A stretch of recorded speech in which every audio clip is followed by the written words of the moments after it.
My name is Ugochukwu Obunaya, and I signed up for content writing class. And so far, it has been transformative. I know coming here, I had expectations, obviously, but then what I received and what I've received so far is much more than I bargained for. I was writing before, then I stopped. So coming here, I was trying to build from scratch, trying to just find myself back in the market again.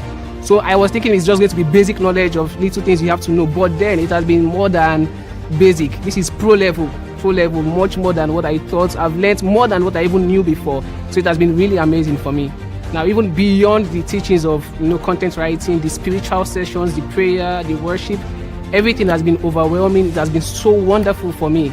And I'm so grateful to Incubator for this wonderful opportunity. You don't get this easily these days, but then they've made this available to us, and I'm so grateful to that. And I'll recommend this to anyone I meet, anyone that is interested in getting more skills, either in writing, cyber security, web development. Everyone should know about this, definitely. And I'm going to make sure I spread the news and spread the gospel. Thank you so much. I look forward to much more and exploring my skills in the world at large for impacting God's kingdom. Hi there, my name is Praise Oladipo, and I'm in the content and copywriting class. It has been amazing so far, and my expectations have been surpassed. As a budding graphic designer, this has helped me a lot, taught me a lot on how to write better, how to write very creative copies. I'm so impressed with the Future Clan Bootcamp. They've done a lot. Putting this together for young people, it's a whole lot. Feeding us, teaching us, and impacting us. It has been a swell time here, and I just really pray that God takes them higher and continue to put this together. Thank you, Future Clan Bootcamp. Thank you, Incubator.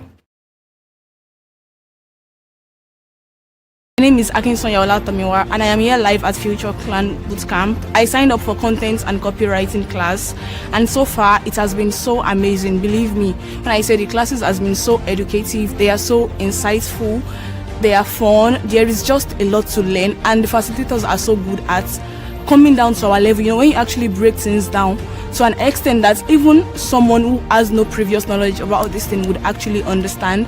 So the classes has been amazing. We've had group works, lots of presentations, and I would actually recommend this to everyone. And I just want to say a very big thank you to Incubator for actually bringing together this amazing program, because this is no joke at all. Bringing 1,000 plus people for this on a full scholarship, I would recommend this to anyone and everyone I know. Thank you so much. The journey of 1,000.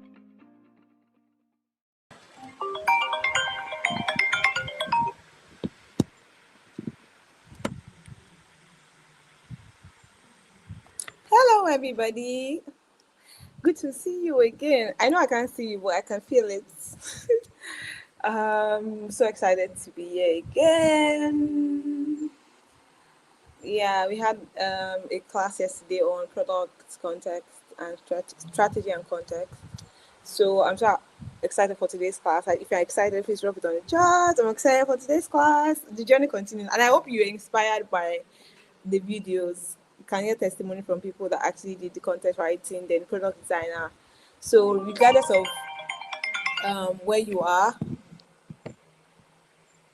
there's no limits. Regardless of where you are, yes, this is your starting point. So welcome to class. I hope you're excited to start today's class. So I'm waiting for your responses. Are you excited for today's class? Yeah, I'm excited. Yes, I'm excited as well. Welcome everyone to today's class.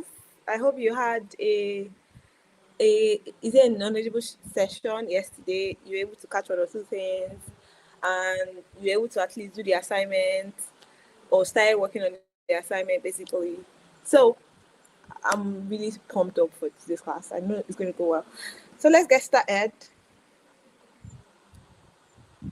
Okay, this class is for product designers.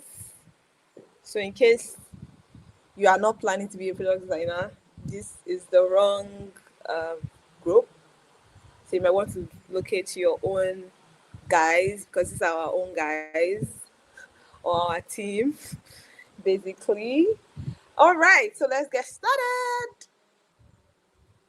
So I'm going to be teaching something very interesting and engaging, as well as something that is very important to your journey as a product designer. And guess the topic. The topic is user research fundamental. So we're talking about user research.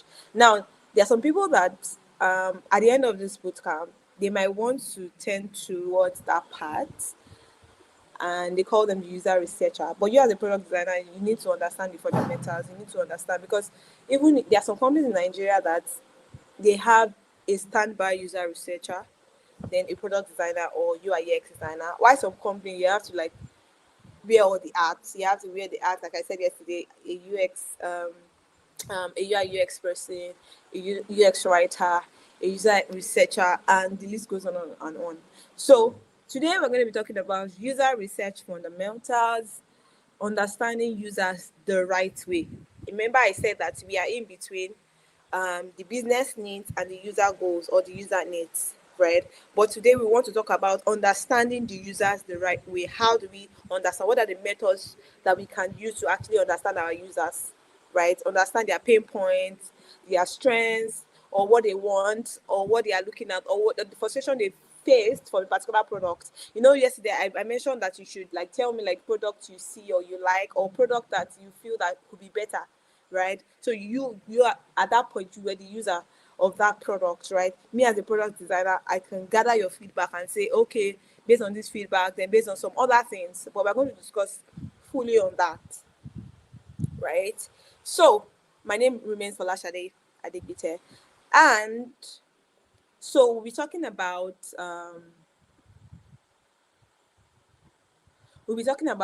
types of research, qualitative, that's the interview, and quantitative, which is the survey. Then also talk a bit about user personas. But before we go into today's topic, I want you to like give like a summary of what you learned from yesterday's class. Just remind ourselves of what we learned from yesterday's class. What was like your key points, your key takeaway. I'll be reading from you all. Your key points, your key takeaway. Let's have like 1 to 2 minutes to do that. Good evening, good evening, good evening. So if you are just joining, give me your key points or your key takeaways from yesterday's class. I'm looking forward to reading from you guys. Okay, it looks like we're still typing, so let me go. Okay.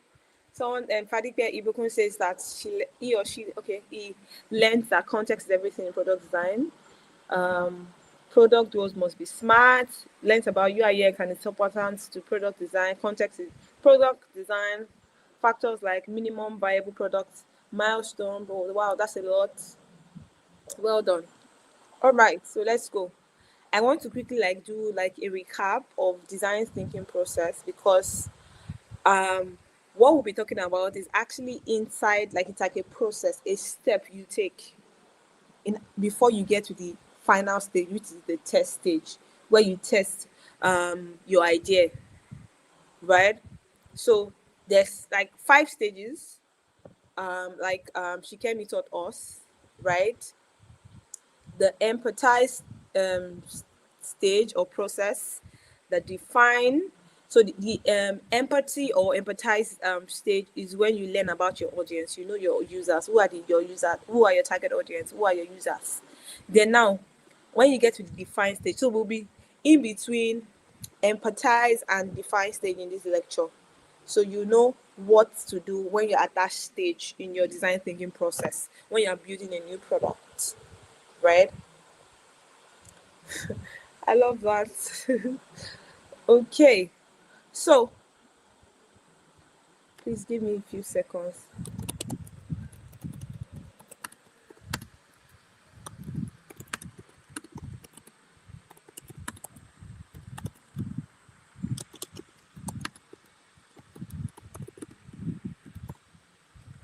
Okay, good. That was very.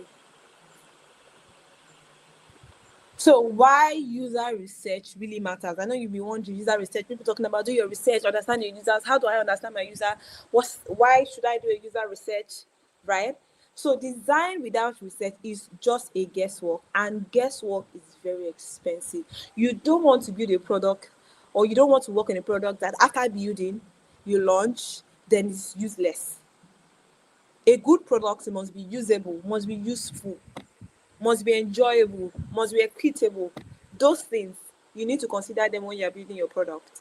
So that's why this research is like a method for you to make sure that your end product is enjoyable, is useful, is usable, and equitable.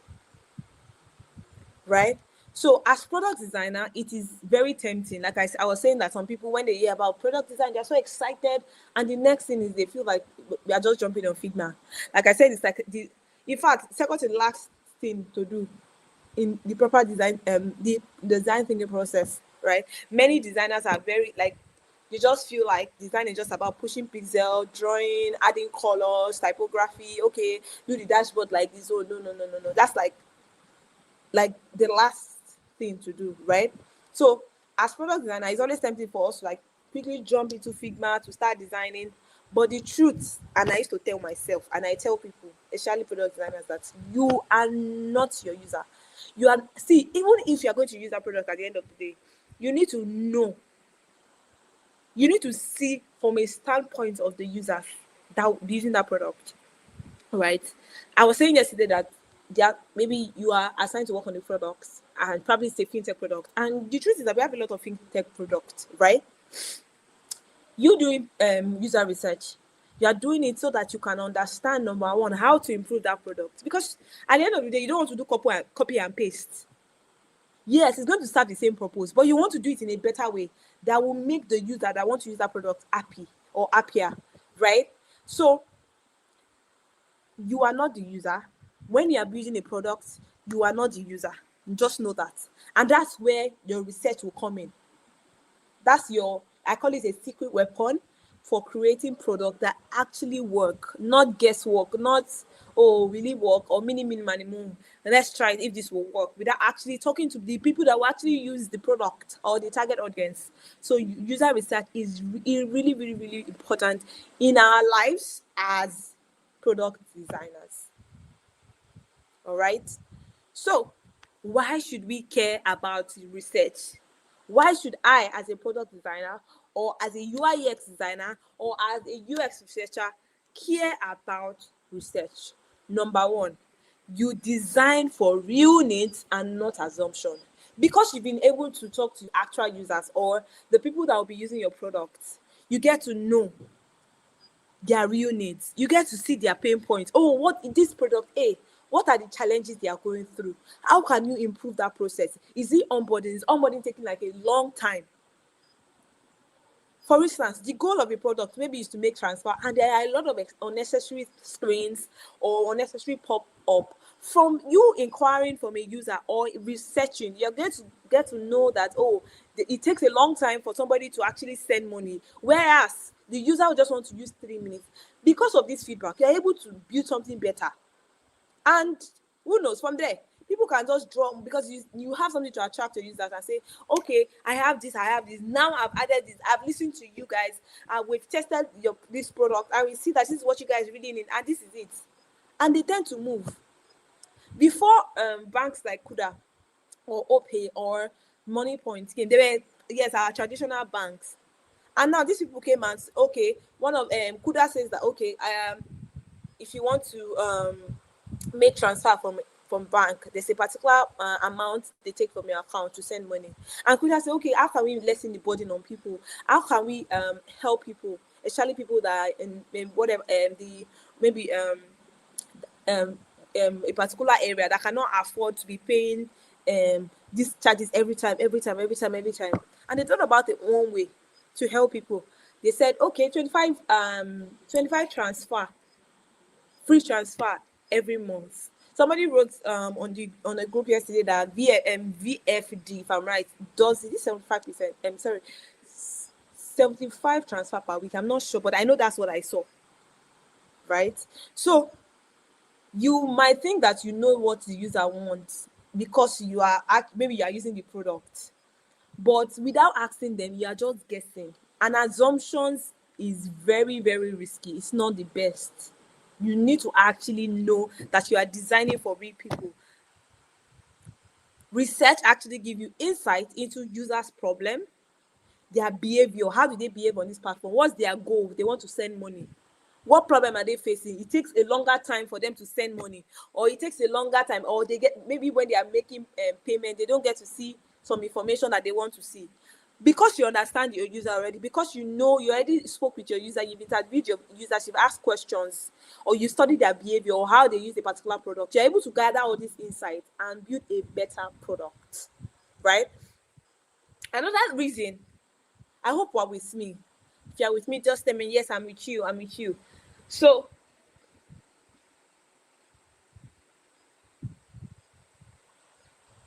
yes, user research is very, very important. So another thing is that why you should care about research is you save time and stress. So imagine that imagine spending weeks designing something. You now find out that actually, oh, this thing that you have built, oh, people don't actually use it, or they don't need it. How will you feel? And imagine that the software life cycle is like, maybe it took you guys for 3 months. So you've been working from you just because you got the brief or the idea, and the next thing you just jump into Figma and you now start designing. You don't even know if it works or it doesn't work. You start drawing and blah blah blah, and the funniest thing, after designing, you not even still test with users, or you not even do user research and say, okay, can you test this product? What do you feel? Blah blah blah. Or ask questions. You now send it off. You hand it off to the developers. They develop it. Let's say it now takes you like 3 to 6 months to develop something. At the end of the day, you pushed it out in the market, and nobody, after even 3 months, 1 year, nobody actually used it. How will you feel? So to avoid you wasting your time and energy, wasting your creative process and stressing yourself, user research helps you to avoid wasting time building the wrong thing or building something that is not usable or useful. Like I said, and just always notice this because I will keep emphasizing on it, a good product must be useful, it must be usable, it must be enjoyable and equitable. So if you have all those things at the back of your mind, you will know that you are building something that actually works, not something that you feel that you should build, or maybe you just feel like, maybe one day you just wake up, I feel like I just want to build this. Even if an idea drops in your mind, you don't just enter Figma and start building. You do your research, you go online, does this product exist? Right, we're still going to teach you about other things where you have to do your market research, your competitive analysis and all that, right? But this is more of the research part, right, to understand your users. So imagine that you have maybe a thought, you just notice something, it could be in your community, and you feel like, what problem can we solve? You just, maybe you cited somebody, one person maybe behaved a certain way, and you feel like, oh, if we had this app, it can actually work, it can make this person's problem. That is one person. Now you now need to do your own research to now know, in that community, do you want to build that product for this community, this local environment that you are? That's your short-term goal, right? Yes. You need to ask questions. Will people use it? We are going to get to the part, the kind of questions you are going to ask, method to ask questions. So we're going to get to that part. So don't worry, I got you, right? So with you doing user research, you get clarity faster. Another thing is, why should we care about user research? You make confident design decisions. You don't just assume and say, oh, this thing should be green. If you study if you noticed, or I don't know if you've studied some particular product, maybe fintech or healthcare, there's a particular product that color they use. If you see some use blue, like blue is very rampant, like some use blue, or maybe agriculture, some people use green. Different products, they use a particular color, and that's because they're able to study that, okay, this is what works. Even companies that have red as their brand color, they don't just if they do their proper research, they don't just put red everywhere and everywhere and everywhere, right? So with you doing proper research, you get to know, okay, this button, should it be red? Should it be green? Okay, how do I make this design accessible to all? How do I make sure this design will be used, right? How do I make this process shorter? Because from there you're able to get that some people maybe it takes like some people 10 steps to actually get to their goal. Because of your research, you can reduce that time and see, okay, how can I make these people's life easier? So research gives you data and user story to back up your design choices.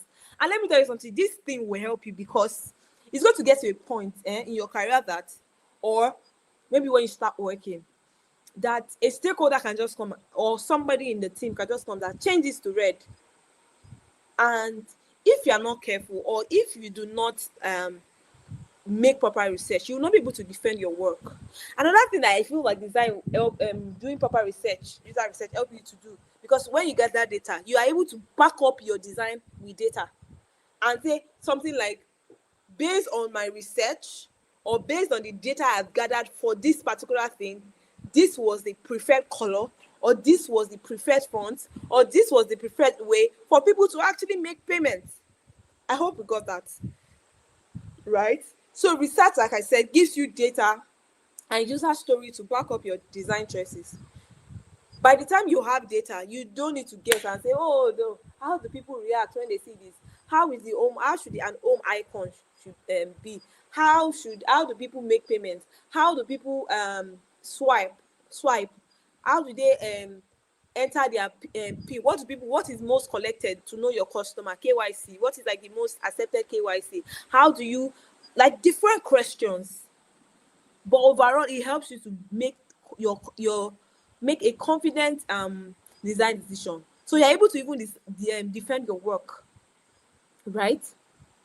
So another thing is that you create products that truly serve people, that are useful. You create product that is actually useful, that is usable. Like I said, I'm going to reiterate it again because I want you to stick to your head.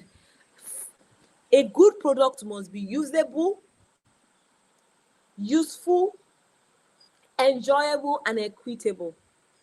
So all those things. So when you listen to your user, your design becomes more usable, relevant, and human-centered. That means happier users, better experience, and more impact for the business. Because at the end of the day, you are in between the business goal, achieving the business goal, and also achieving the user needs. So this is very, very, very, very important. So now let's go to what's the summary of all the English I've been speaking.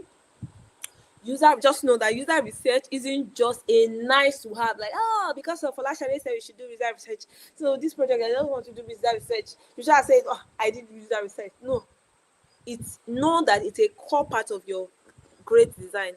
If you want to achieve a great design, you want to achieve a product that is useful, that is usable, that's enjoyable and equitable, you need to do research.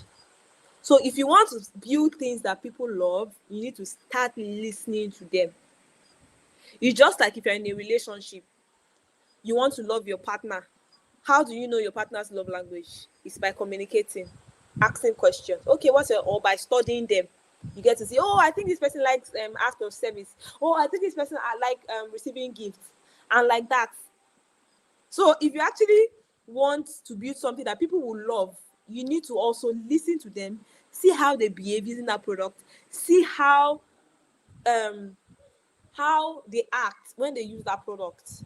You need to hear their pain points, right? I hope that is relatable. We're able to understand that part very well. All right. So in summary, user research isn't just a nice to have, it's a core part of a great design. If you want to build things that people love, start listening. Very, very instructive.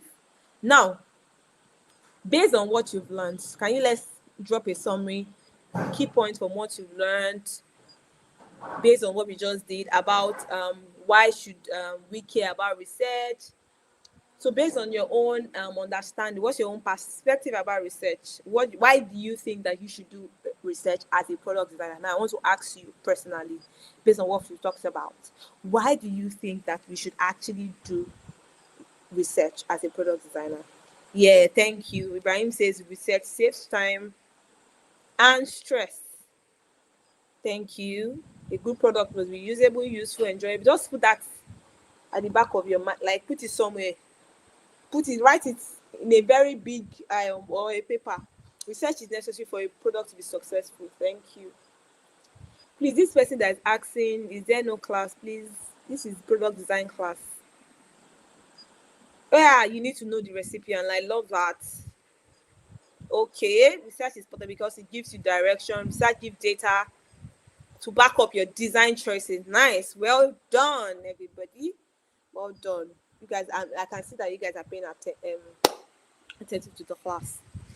Okay, so now let's go to type of research. We've already talked about why is research important? Why should you do research? How research is important to you as a product designer? Now, we want to talk about types of research. Are we ready for this next phase?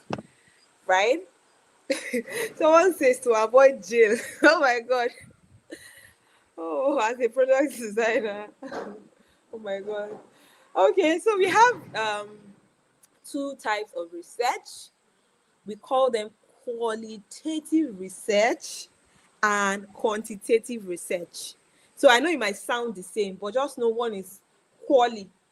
Just say one is quali and one is quanti.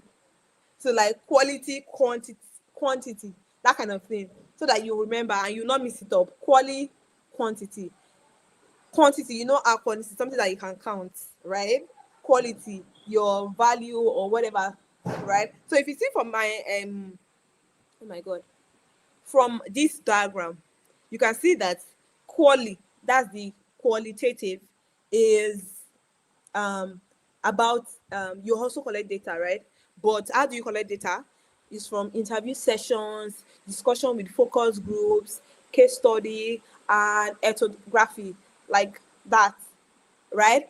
Then also quantitative, it deals with your survey, your experiments, your observation, your content analysis, and like that, right? So let's dive into what qualitative research is. So don't forget, we have two types of research: qualitative and quantitative, right? So what is qualitative research? Now, think of it as having a conversation with your user to understand how they feel, what they think, and why they do certain things. It's not about numbers or graphs, it's about their story, their emotions, their experience. So imagine that you are given to redesign, let's say for instance, UBA app. I just want to ask you the question. What do you think you need to do? What's the first thing you need to do based on what you've been saying? So we are giving maybe among women, you are giving like a task, or Philip, you are giving a task to redesign UBA app. What do you think is the first thing? Aside here, what we discussed, the whatever strategy and all that, but like from today's perspective or today's class, what do you think is like the first thing to do? You need to empathize with your users. And how do you empathize? Understanding them, their emotions, their story. What's the problem or the issue they are going through using that app?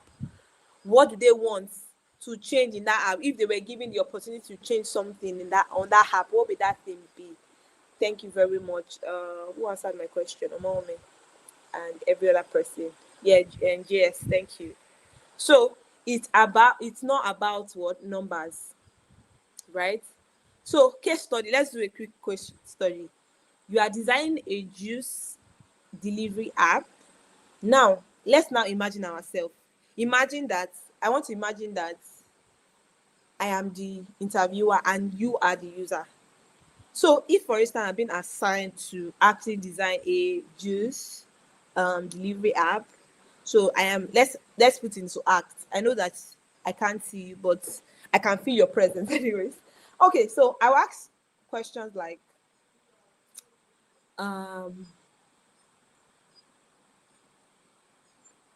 can you tell me what it's like ordering juice on the app? Let's say there's a particular product that they already exist, right? Let's say let's use a generic this thing. Let's say Glovo, right? I can ask you, what app do you use to order for juice? I can start by that, asking what products, right?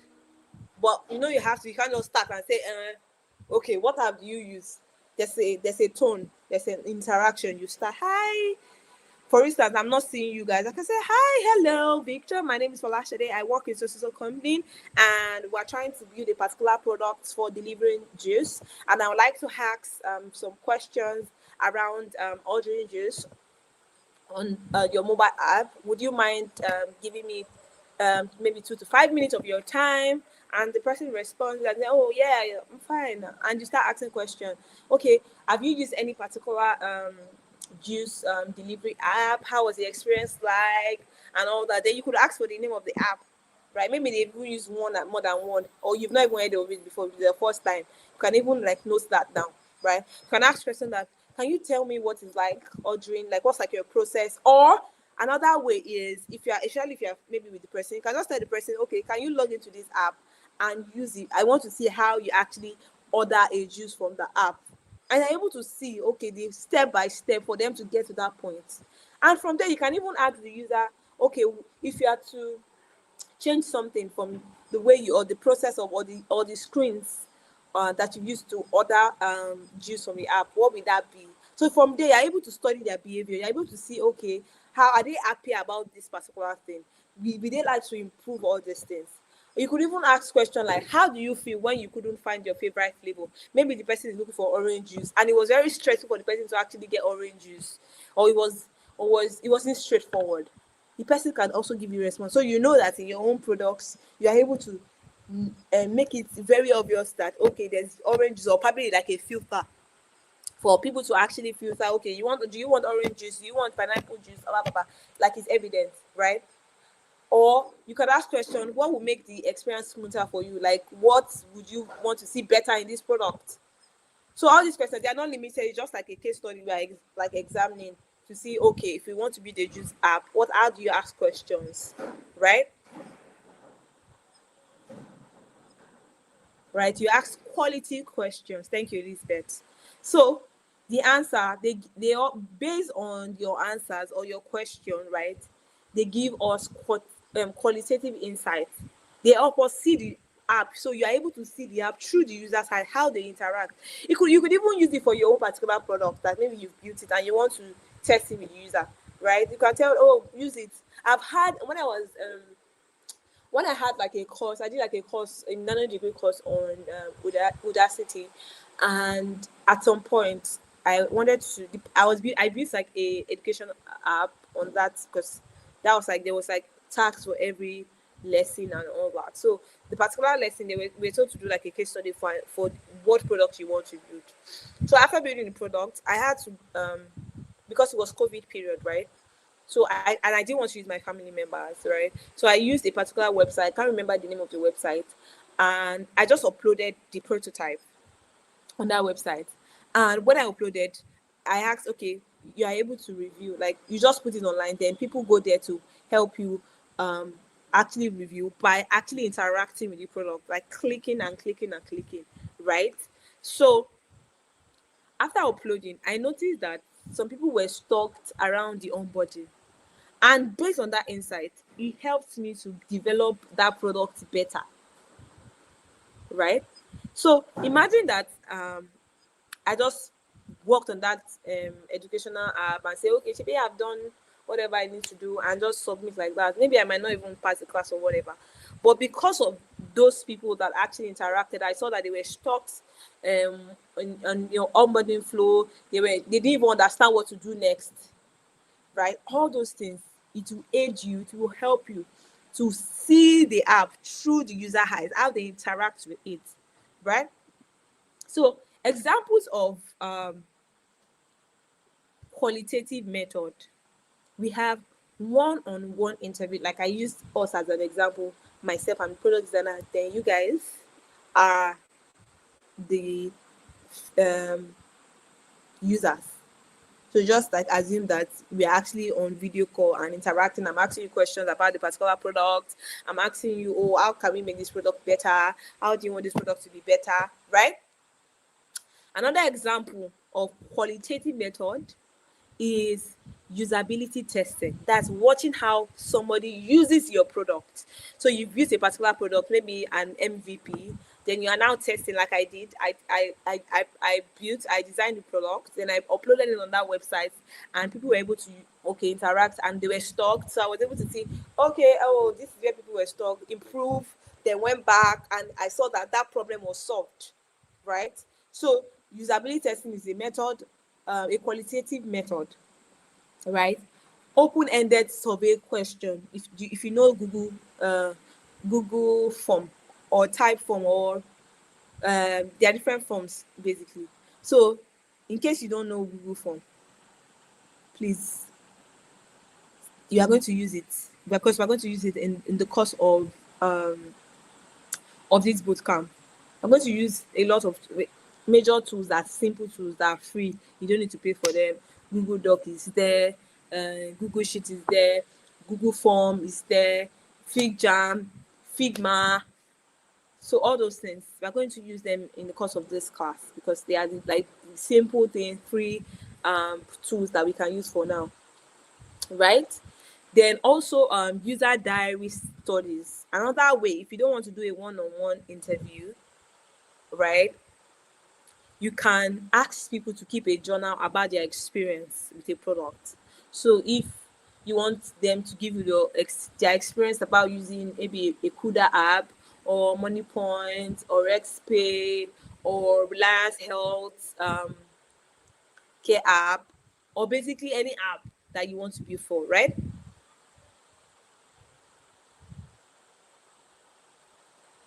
Okay, so the user diary studies is for you. You ask people to keep a diary of their experience. How were they able to go from, what was their experience like going from signing up to actually achieving their goal and all that. Okay. Yes, yes, it's for user research. We're going to get to that point, don't worry. I'm going to get to that point. Now, tools that we can use for qualitative research. Now, there's the Zoom, there's Google Meet. Google Meet is free for 1 hour. Zoom, you should not even talk to 1 hour. Like, that's a lot, because people's time, people value their time, right?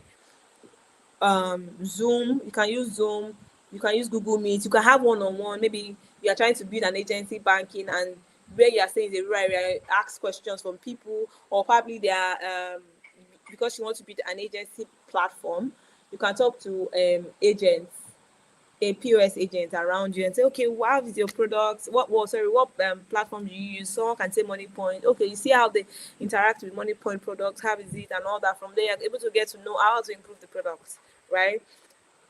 You can also use Otter AI for voice to text transcription, right?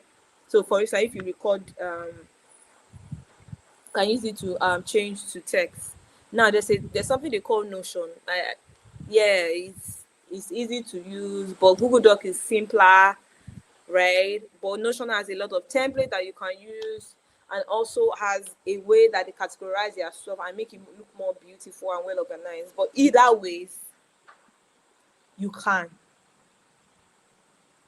right? So what is the significance of this quality method? Please, how to Google? Do I need to download it on my PC? No, you don't have to download.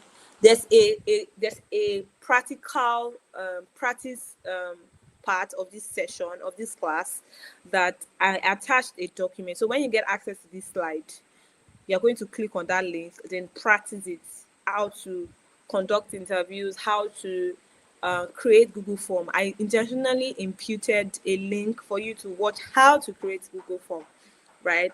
So, what's the significance of qualitative method?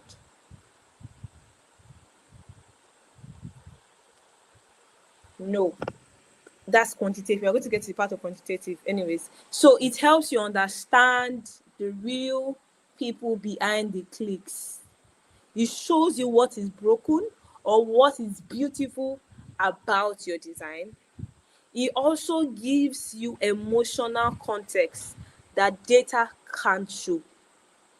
There are some, yes, there's a quantitative part where it's just about data, numbers, graphs, and all that. But this part shows you a lot. It shows you emotions. It shows you how people actually interact, how they feel sad. You know, imagine that you're trying to send money to somebody, and you've used a particular app that it just takes like maybe 5 minutes, or no, it's not even up to 5 minutes, maybe 1 minute, or it's 1 minute alone, maybe 30 seconds to send money. Then you now go to another app. Maybe somebody told you about the app. Then you now start now making payments, and it was really frustrating. You know, sometimes you can just drop your phone and say, "Okay, I think that I've tried my best. I cannot do this anymore," or you just get frustrated. So you see all those containers, you see how they feel about it, right? Or you see how they're smiling all through using the product. They're excited to tell people about it or refer people. You would have used product that I've used product that I'm so excited to tell people that you need to go and see this product. You need to go and try this product. You need to go and use it. Like, it's very fast. It's very sweet. I've had that moment. And I've had moments I'm like, hey, don't even try. Don't even go near that product. That product is this.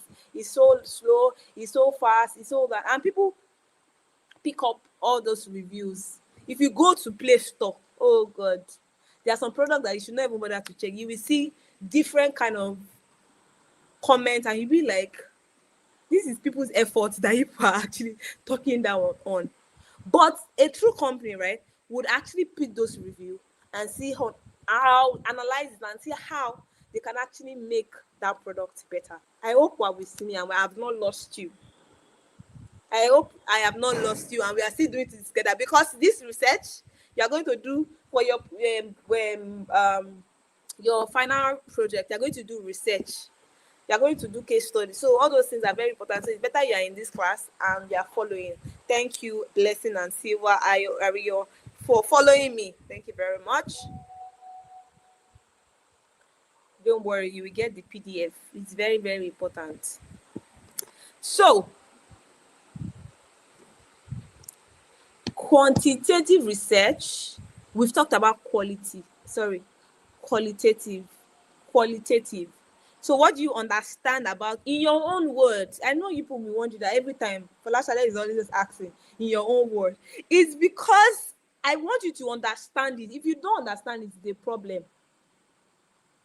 If you don't understand, it's a problem, because if you don't understand, so in your own word, in your own simple term, don't go and ask ChatGPT. God is watching you. What do you understand by qualitative research method? What do you understand? Just you can give me a simple term based on what we discussed. It could be something very simple.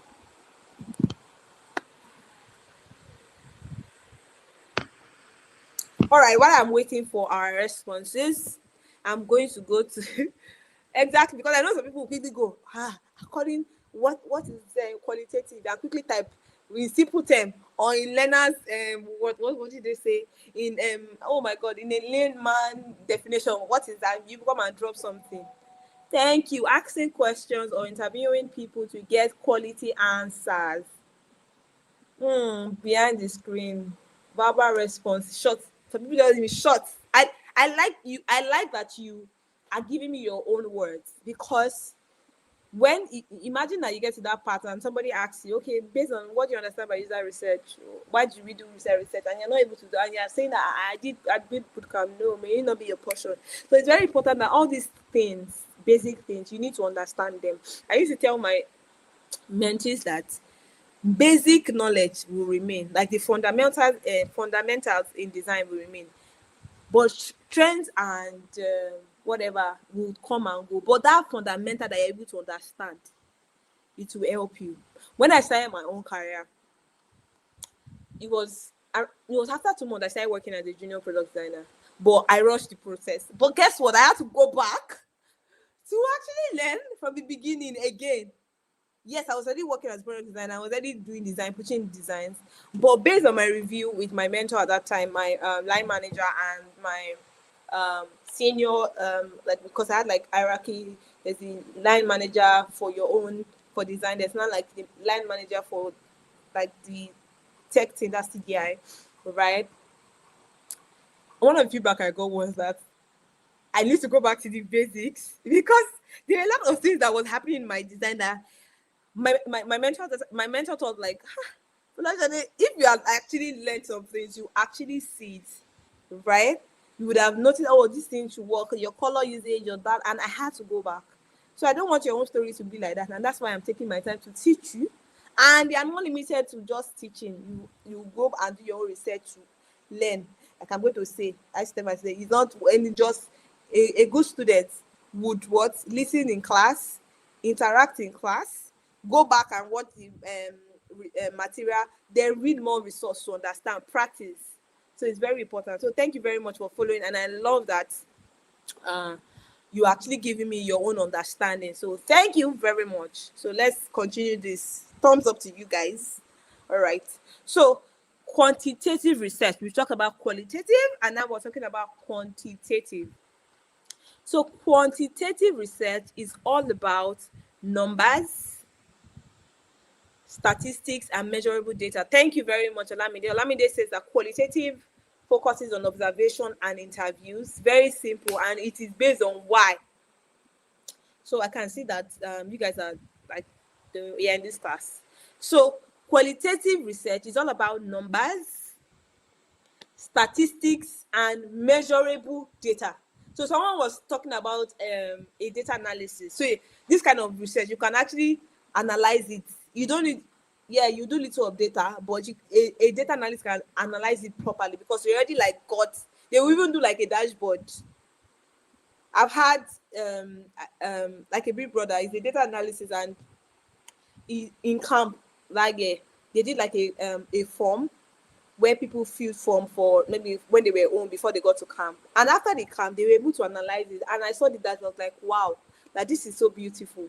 So he was able to gather data from the attendees of the camp, and he was able to analyze it and see, okay, how many people attended, based on the questions, were they satisfied on this? How can you improve this? How many people said this is good? How many people said this is bad? And like that, they're able to analyze, right? So quantitative research actually helps you answer questions like, how many people clicked that button?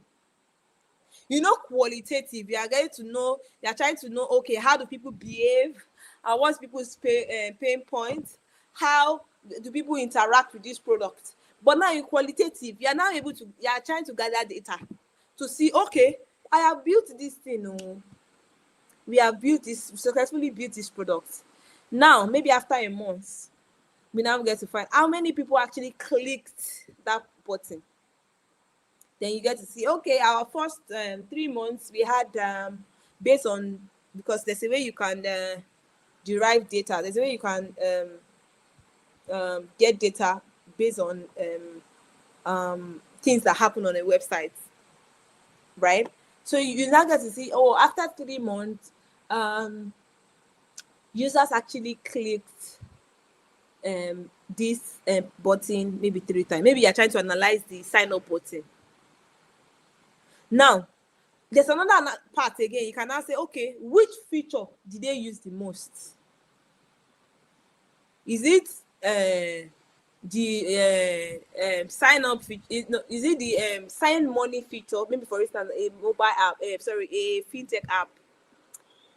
Is it send money they used most? Is it buy airtime they use the most? Or is it buy data or whatever feature on that app that you're building? What did they use the most? You get to know that, right? You also get to know, okay, what percentage of users actually drop off as a sign up. So in summary, just think of the quantitative as counting things. You're counting, you are spotting patterns, you are spotting trends, right? So we are going to talk more about quantitative. So let's do a case study. So you are designing an app for ordering pizza.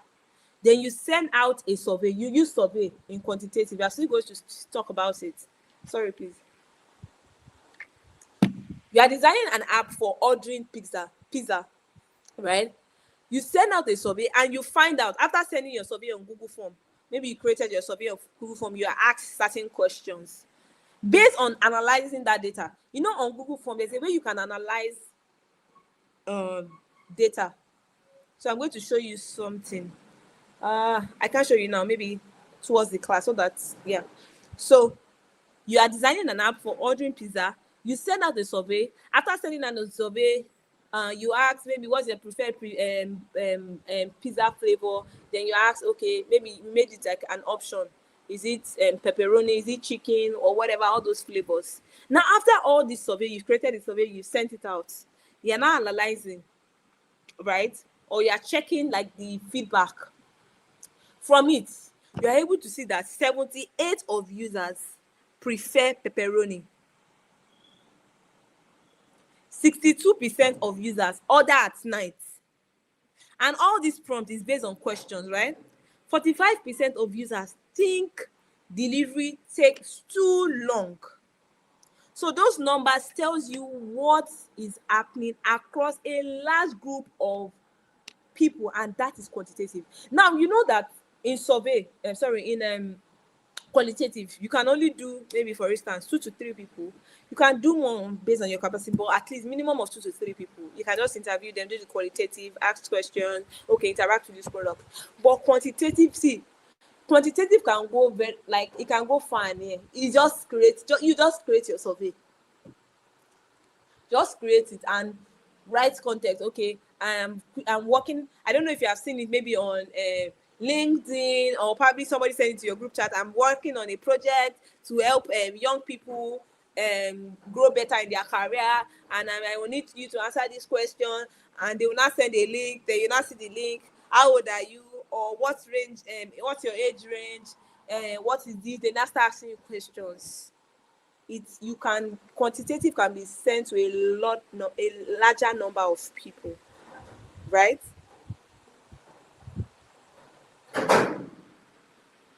So examples of quantitative methods.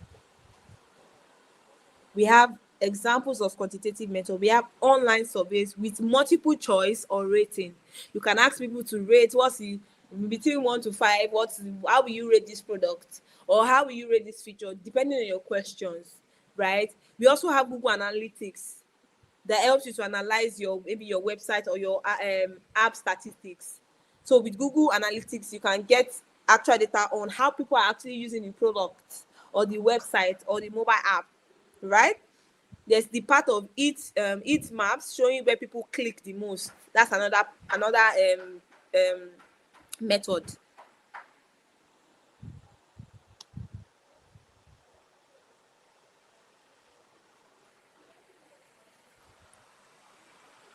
Okay. There's another part of A and B testing. So that's where people see actually which color works better. For instance, maybe you want to decide that, okay, let's use green. Then you're now contemplating, and based on your research, okay, I think green and blue work. Now, if you now do A and B testing, you get to see that people chose B. You can, yes, some people have to ask, okay, if you are choosing B, you write Y. So when you analyze that, you get to see, oh, based on this. So you see that you're not, at the end of the day, you cannot build for yourself. If you build for yourself, you will use the product alone. So I hope we're understanding all these things, right? If you understand, say, yes, I understand. I'm waiting for you.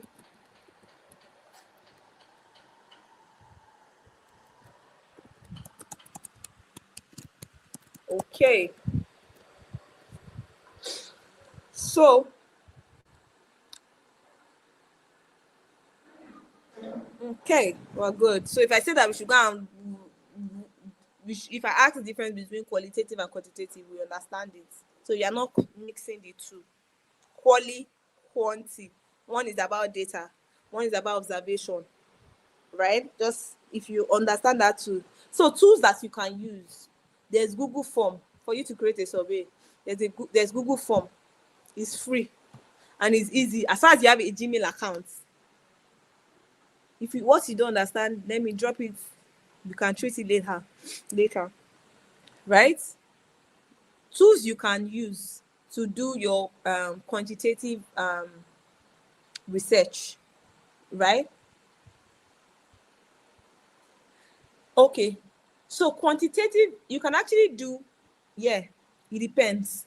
You can do quantitative before and after. But what you are doing after is just that, yes, it's a quantitative research, but it's A and B testing or user testing to actually test this product that, okay, does it work? Do user actually need this product? So they are still quantitative, but it's just for you. There's a part where you do it in the beginning, and there's a part where you do it at the end, where you've done maybe you've done your design even before you hand off. You can actually do user testing to actually for people actual users to actually use the product and see how it works before you even hand off to developers, right? Are we going to be using Framer in this bootcamp? We are not going to. Figma is our tool for this bootcamp, so we are not using Framer. Okay, you will get the slide anyways. Okay, so there's Typeform, but the easiest, don't stress yourself, Google Form. As far as you have a Gmail account, you are good to go. So in case you don't have I don't think you can even join YouTube without an email account. So you have an email account. Like I said, in a doc, I added how to use Google Form in case you have not used it before. So it's very, very easy, right? So what is the significance of quantitative method? It helps you to spot patterns at scale. You can test assumption quickly. You get solid evidence to back up your design data. Your design decision. We are not using Figma now. We are still doing practical theory. So just enjoy it for now. When it's time for you to use Figma, we will let you know. We will inform you and even teach you how to download it. So don't worry, Figma is free, fear not. And it's also free for students. If you're a student, it's totally free. You get the professional plan. If you're a student, just need to put some details. So please, let's not ask questions about the slide again. It will be given to you. So now let's do qualitative versus quantitative research. We have like 5 minutes more, right? Before all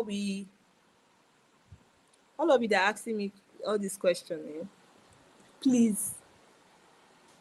There are some questions that you don't need to ask. We are not using Framer, we're using Figma. Sorry about that, you get the slide. So, what is the difference between qualitative and quantitative? So, for you to understand all the stories that I have been saying, right? Focus. Now, one of the features is focus. Why users do what they do, that's the qualitative. Why do users do what they do? Now, the quantitative part is what users do and how often. There's the data type. For the data type, you get words, you get emotions, and you get their experience. But for quantitative research, you get numbers, you get percentage, you get statistics. And all these things you can, if you use Google Form, there's a way you can check for all this, how many people. I'm going to show you a Google Form that I used last year because it's already filled so that you understand better. I'm going to show you later, right? Now, what's the purpose of the qualitative research? To explore thoughts. What are the thoughts? The motivation. What motivates people to actually use product? What's their pain point? What suffering are they going through? But for quantitative research, for quantitative, the purpose of doing your quantitative research is to measure behaviors and identify trends, things that are common, that is currently happening in the lives of your target audience or the users, right? Sample size, method. I want us to wrap. I don't want to rush this, but it's just based on what we've talked about, right? What are the methods in qualitative and quantitative? For qualitative, we have interviews, like I said, talking to somebody one-on-one. It can be virtual, it can be physical, whichever one. Usability testing the product or a prototype, or asking open-ended question, right? Quantitative, surveys, analytics, A and B testing. You're able to know what works best for a user. So there's if you get to a point that maybe you are stuck between two designs, or you have two ideas. Yes, you've done your research, but you have two ideas and you want to pick one, because you cannot have two home screen. It has to be one, right? You can do your A and B testing to actually allow people that will use the product, your users, to pick one based on how they feel, or based on what they are used to, right? Now, another feature is sample size. What kind of sample do you get from qualitative? Qualitative, right? Small.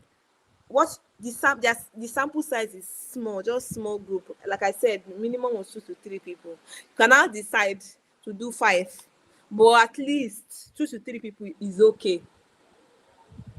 At least, that's why I said at least. So you not say that it's Folashade that said that we should do just 2 to 3. That's fine. But I'm just saying at least 2 to 3 minimum. One person is not enough. You cannot use one person's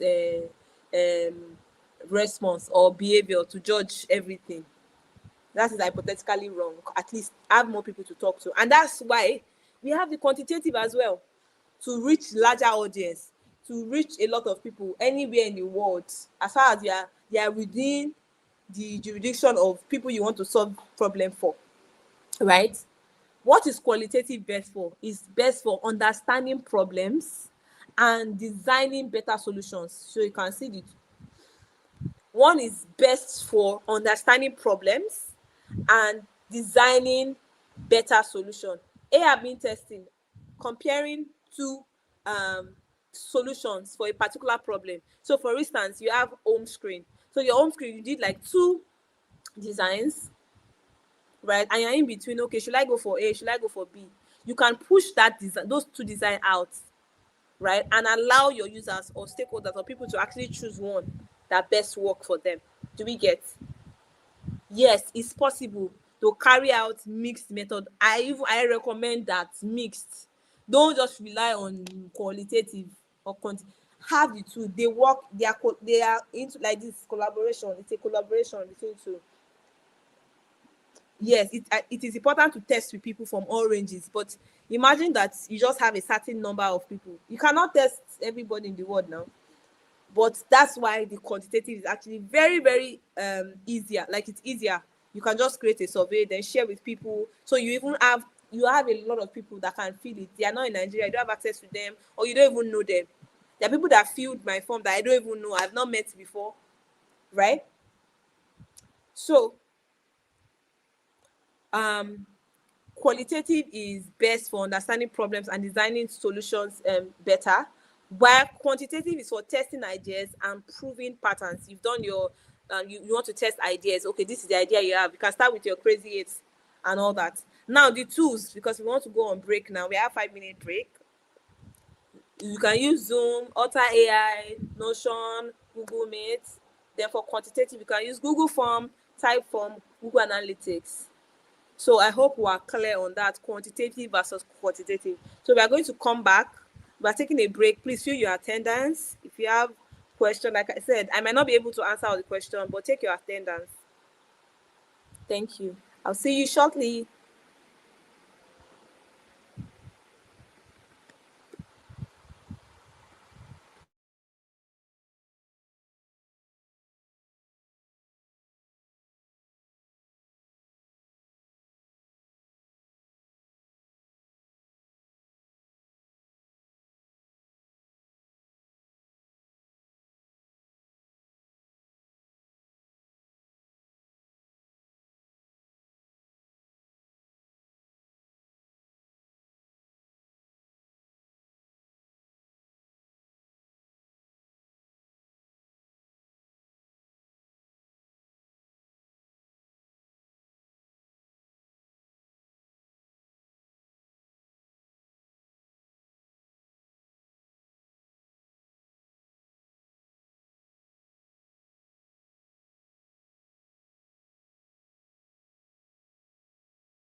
Okay, welcome back. How was the short break? Yeah, how we were able to take our attendance. So let me just quickly do like a recap of this part before we move to the next. Basically, the difference between qualitative research and quantitative research is that one focuses on why users do what they do, while quantitative focuses on what users do and how often they do it, right? The data type you get from qualitative research is words, emotions, experience.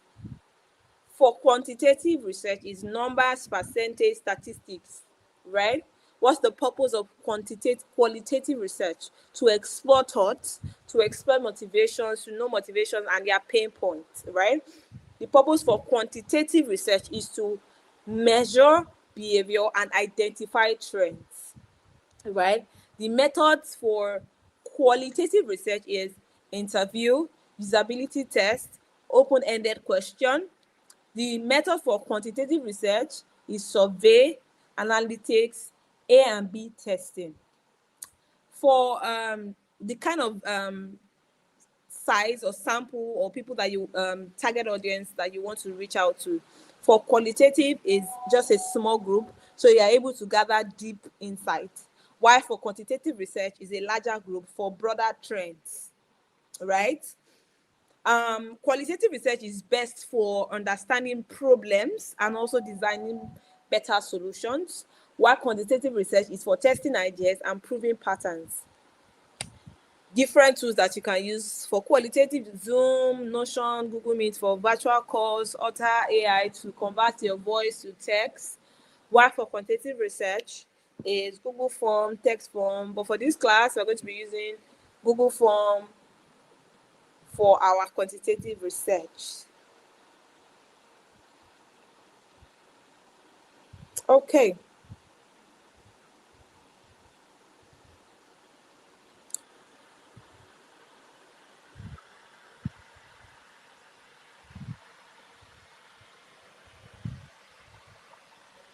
Google Form and Type Form, they are the same. They serve the same purpose, but they are by different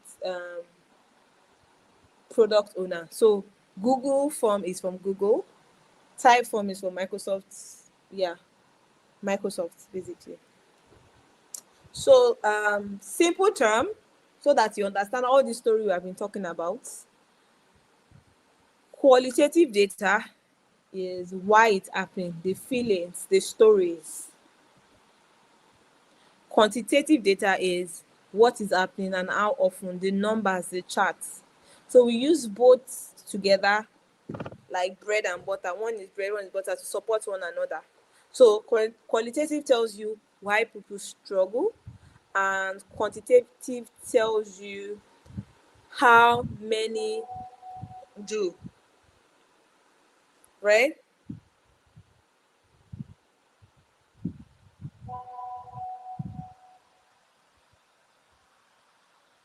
Oh, sorry about that. It will be rectified. Please be patient. Let's not ask about attendance link for now, right? It will be rectified. Please, let's just continue the class because time waits for no one. We'll rectify it, please. We are already on it. Okay, so let's do like a quick. So let's not talk about attendance for now. Let's focus on our class. It's been rectified. It's been worked on. It's in progress. So we'll get back. Please be patient. Thank you. So let's do a quick class exercise. Think about it well before you drop your answer. Which method would you use to so you're giving me, don't just give me one, hold on. No. Which method would you use to explore where users are dropping off your sign up form? Which one would you use to find out how many are dropping off?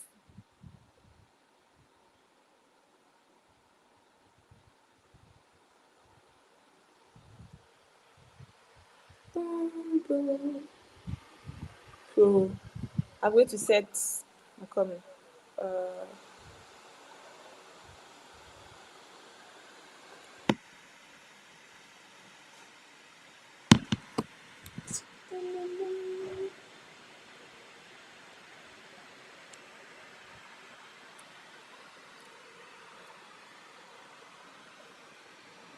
Which method would you use to explore why users are dropping off your sign up form? Is it qualitative? Is it quantitative? Which would you use to find out how many are dropping off? Okay.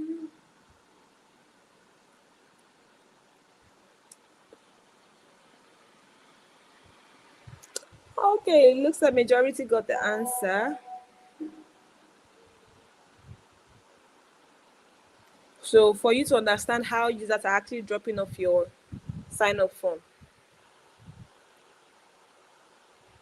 and why you should find out how they are dropping off. Qualitative to know their reason, their pain points, what's the issue, what are they going through. Then quantitative to actually have the data of how many people are dropping off. So well done, everybody. Okay. So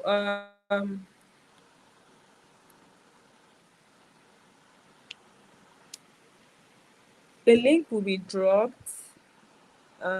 Just give me a few minutes. A link will be dropped now. I want you to practice with it. So briefly, just okay. So the thing is that I want you to, because the class has like a time, it's time bound. So a link will be sent to you, right? Or when you get access to this slide, I need you to, when you get to this part, click on it, duplicate the template, and work on it. Like do actual interview. Let me show you what is on the template. Just give me a few minutes, please.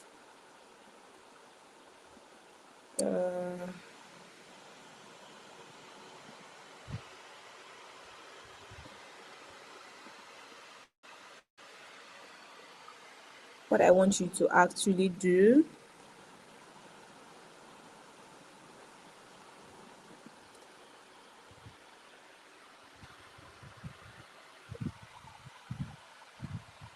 Okay.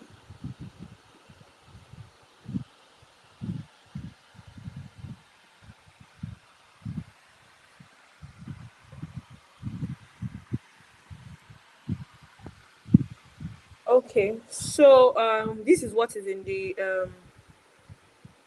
document that you're going to practice with. It says making user interviews and survey practical for beginners, right? So you as a student of product design, you're going to imagine that you're building an app for students to track their student study habits. Now you want to understand how they study, what tools they use, what challenges they face, and what motivates them. So this is what you want to get, right? This is what you want to get. Now, the practical part, which is the qualitative method, you can use any of these two, right? Any of these two. Then what's the step? So I made this like you can pick a friend, just a friend, a neighbor, a classmate, a colleague that is a student. Maybe the person is doing their masters, or the person is doing they're in school, university, undergraduate, or PhD. Just speak to them. Then spend 15 to 12 minutes, 20 minutes asking open-ended question like all these questions. So you can see all these questions. So because this is a generic thing, so this is what everybody is going to work with. But your own template, you're going to download this. You're going to use the same template. Everybody's using the same template. The only thing is that you are answering the questions or working on this, practicing based on these templates. So everybody duplicates. There's no view access. There's no edit access. You have to duplicate it. How do you duplicate? You come here. When you open the link, it takes you to your Google, whatever Google account doc. Then you can download. You can make a copy or download whichever one you want. So if you want to download, you can download Microsoft Word, blah blah, to give you like offline copy, and you can decide to make a copy. If you make a copy, it shows you this. then you can make a copy, click on make a copy, and it makes another copy, and you can edit it, right? But you cannot edit this particular one, right? You ask all these questions. As you are asking those questions, you come here and write 3 to 5 key insights you learned from all these questions. All these questions here, these are the sample questions. You need to write down 3 to 5 key insights you learned from those questions you've asked either your friend, your colleague, or whoever you're choosing to ask me. You can ask your sister, your brother, but make sure you actually practice this and be serious about it. Don't laugh and say, oh, because I know this person. I've had a friend reach out to me, even if it was my friend, but he was building a product and he knows that I used that product and he needed to ask me questions. So, and when we got to that call, we were serious, it was a one-on-one to be serious because it was recorded. So don't say my mom, my sister will not be serious, or whoever will not be serious. Let them that this is your this is very important to your growth as you're using them to practice, right? So I liked one surprising thing you didn't expect. Maybe for instance, if you ask a particular question and you've used a particular app before and you didn't see such, or it was very smooth, then you are surprised. Wow, so this thing happened, or this thing happened on this platform. You note it down. So it's just 2 things you are doing from this qualitative method. It's just for you to ask these questions and note them down. Just write 3 to 5 key insights you learned from those asking the question. I liked one surprising thing that you did not expect. Right now, the survey part is you go to Google form, you create a form. I would prefer that everybody use Google form. You create a form, and see, you can see that just 5 questions. You can see the topic is study habits of students. You create 5 questions, and I've asked those questions. You can paraphrase if you want, but just make sure you're solving the problem, the purpose. Don't forget what you want to understand, right?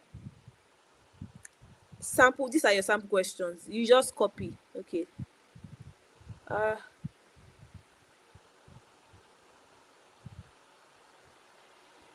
You go on your Google this thing, Google Doc, sorry, Google Form. So this is a video for you to watch in case you don't know how to use Google Form.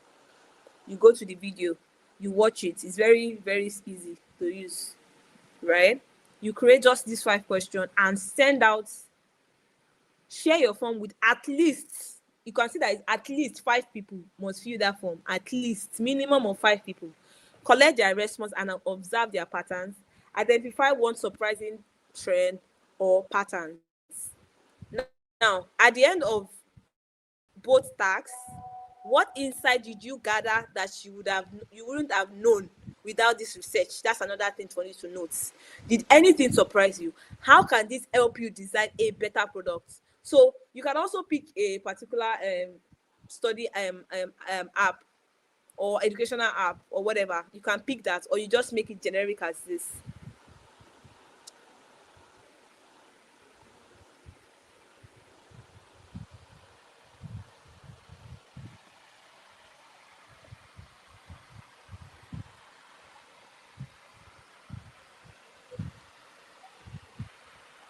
Can you hear me?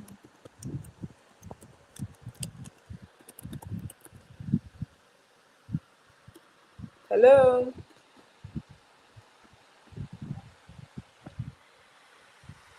Please, Oluwaseun, what are you lost about?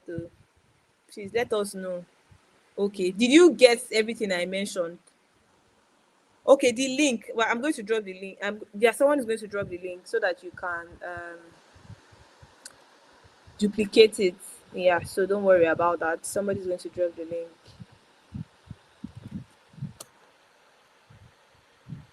So the link will be dropped, so don't worry about that. But you got everything I said. Now, and you saw my screen, you saw everything. Okay, so I wanted to show you something before we move to our next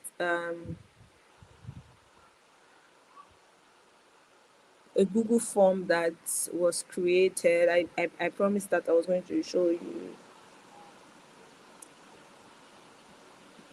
Okay, just give me some minutes. Okay. So I will be sharing my screen again, so you get to see.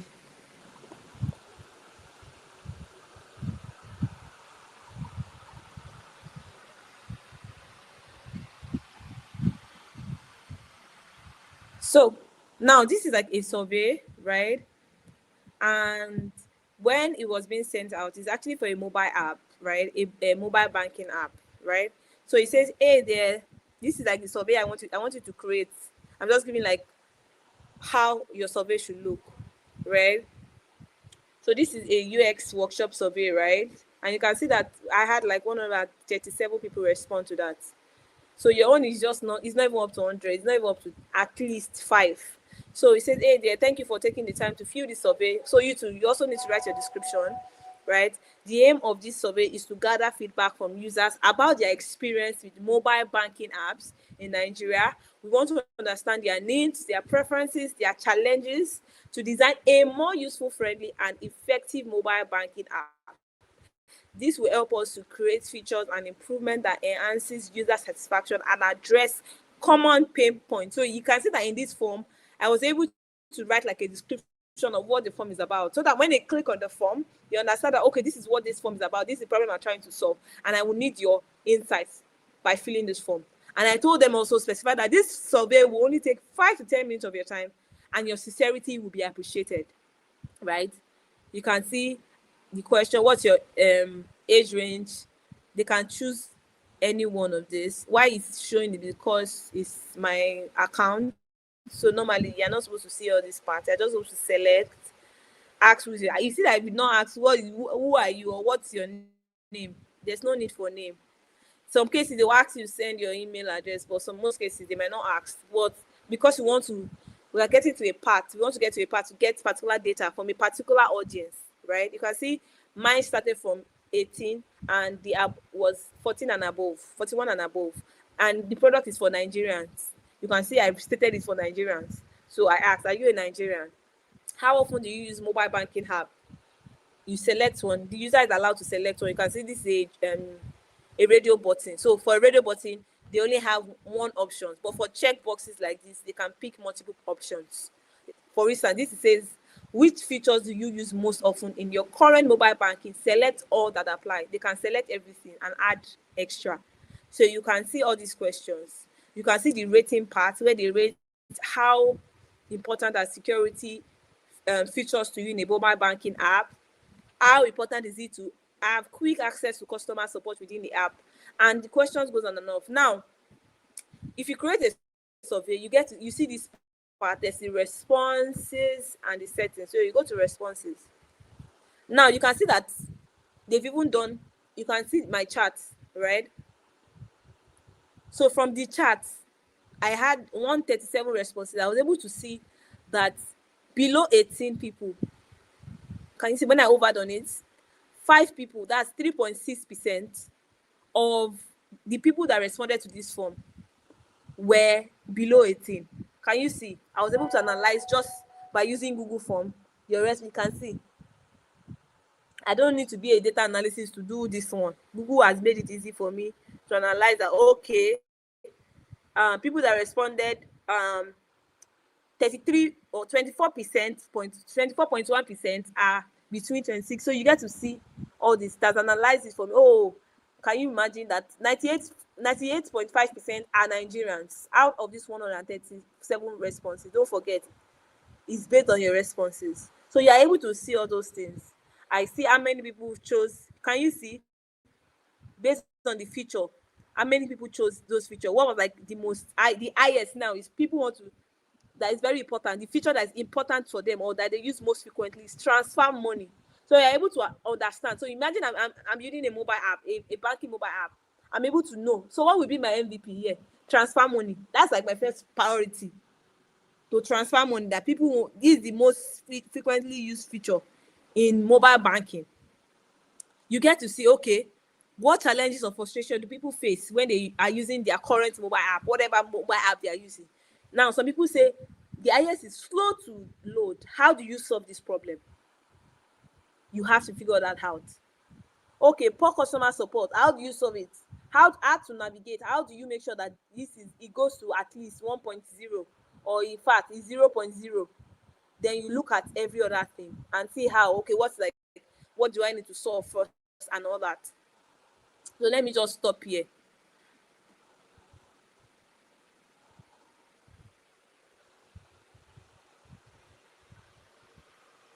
It's a survey or a quiz, whatever format, but Google Form, you are able to use Google Form. I hope we got that. It's just for you to see how.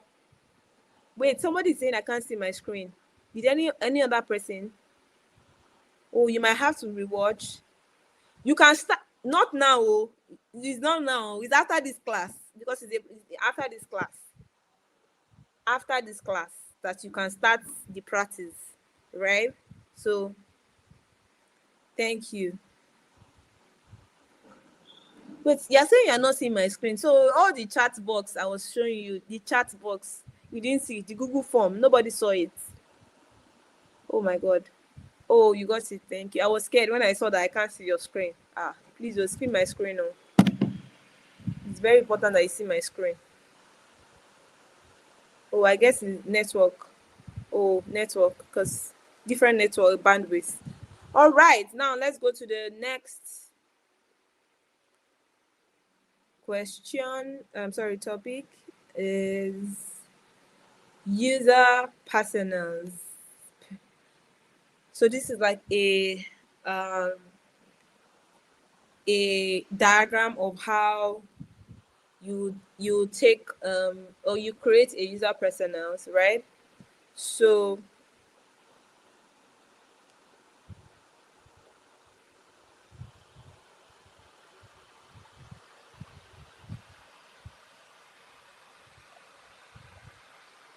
okay. So what is user personas? A user persona is a fictional character that represents a real group of users you are designing for. But don't be fooled. Even though they are fictional, personas are based on real research. You just like when there are some cartoons that is it cartoons, or maybe there are some stories that you see that the people use, maybe it's a real life story. I don't know, I think Indians, they used to write that thing. It's a real life story, but things that are happening, maybe when animals were abused, or when maybe they threw a child away, they are just fictional part of the story. Yes, it's a real story, but because they want to explain the whole thing, or they want to explain the story well, or give you the real story, they get to use some fictional part, add some fictional story to make it look so real and so very convincing, right? This is what user personas is for. And how do you get this user personnel?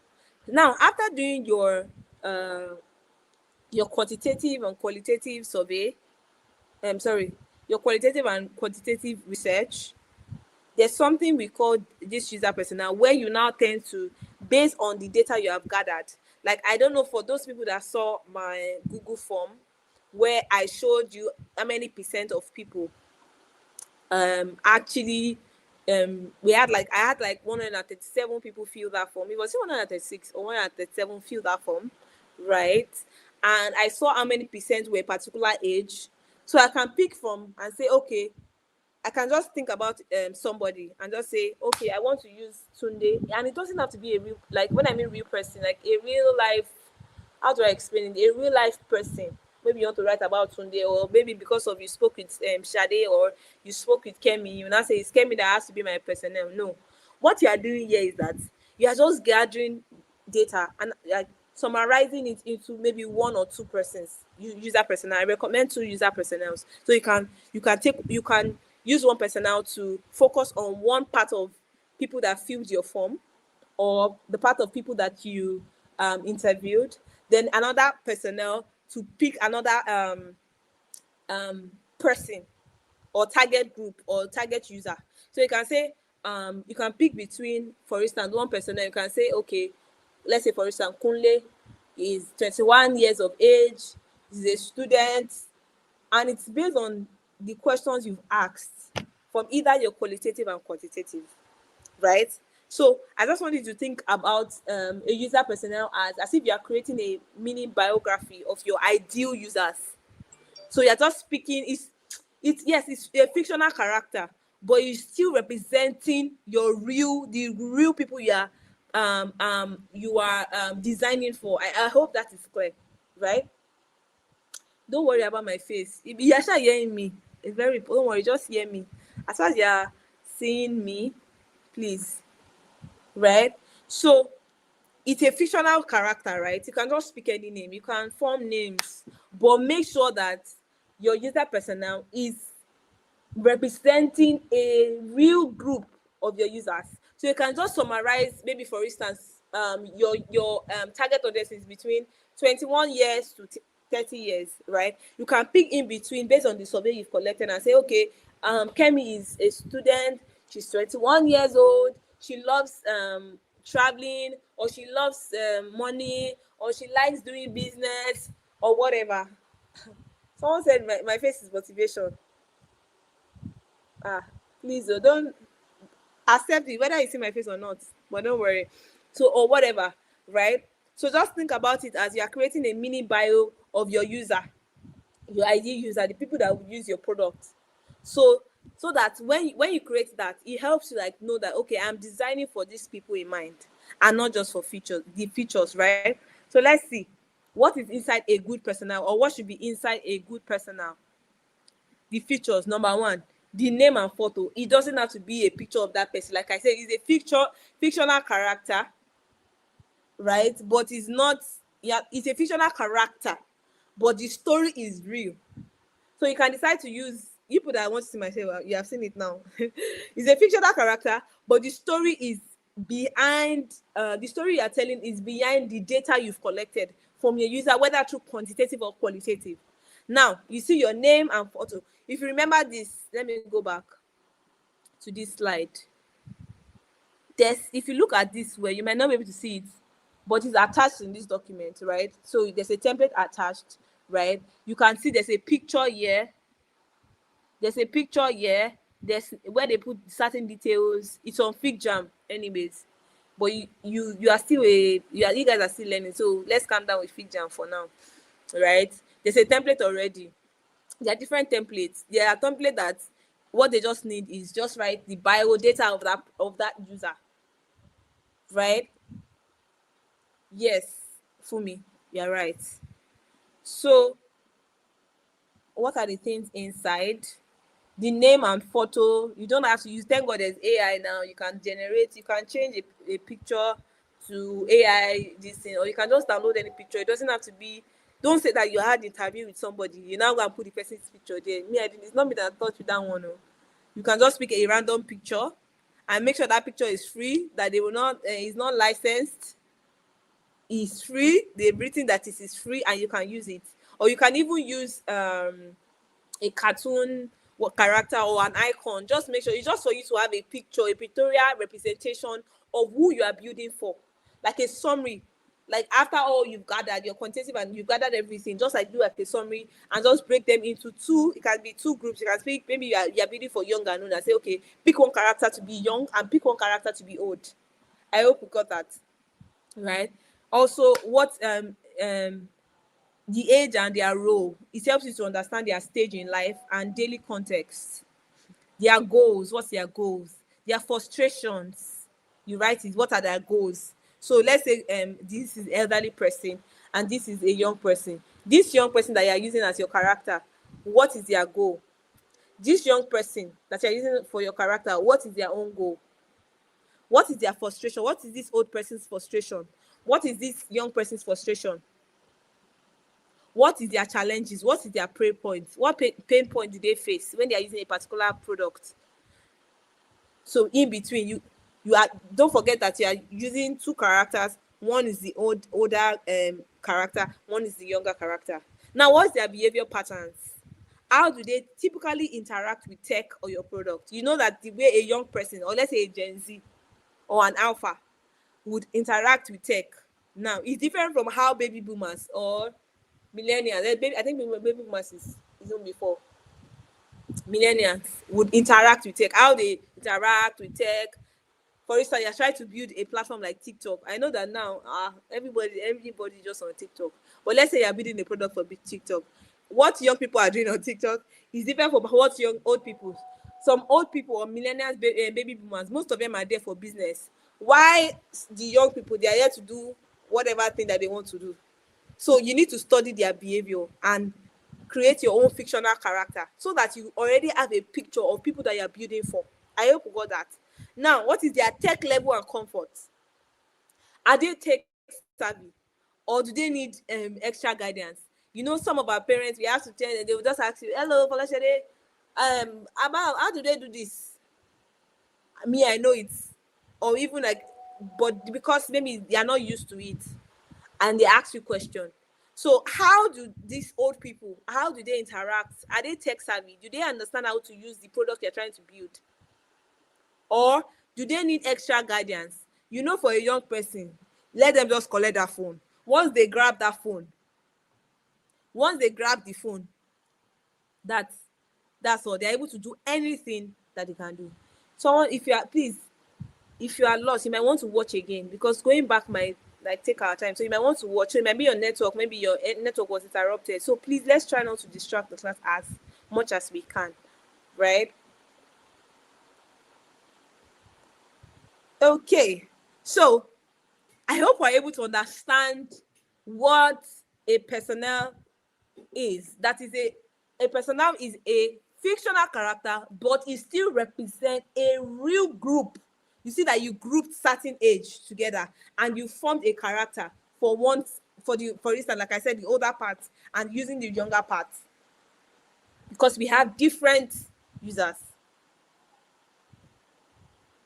It's a very, this user persona is just very, it's just for you to understand who you are building for. You can categorize them into 3 based on the insights you've gathered from your research. It's just for you, it's just giving a representation of the user you are building for, like just telling a story. Basically, it's not something very complex, right? Okay, so why should you care as a designer? Designing without personnel is like building a house without knowing who is going to live in it. Here is why user personnel are super important. Number 1, so like I said, it's a fictional character, but it's representing real people. So when I mean fictional character, based on what you have gathered, like the insights you've gathered from your research, you are now grouping those data, because at some point you're going to get the same insights. Some people can say they like transfer. We are going to get to that part so that you understand it better. In next week, we are going to teach some other things in product design so that you understand these user personnel, how to create them better. But this is just like a run through of how to create user personnel and why you should create user personnels. So it's a very simple thing. It's not even difficult at all. There's even a template on FigJam. By the time we start using FigJam, you understand. FigJam is just for you to categorize your users into 2 or into 3. But make sure you are covering each groups. So like I said, you are building for young. Maybe you want to build something that works for young and old. Based on those people that responded, let's say young is 21 to 40, gather their insights, write them down and note, okay, those things, and answer these questions that are here. What's their name? Just use a character. What's their name? Just a fictional character. It doesn't have to be a real person's name. You can just form a name. A picture, I can say it's an avatar, it can be a character or whatever. Their age and role, you can just pick from the age. So it's a very simple thing. What is their goal? What is their frustration? What is their behavior patterns? What is their tech level and comfort? Right? If you cannot hear me, I guess it's your network, because I know other people can hear me.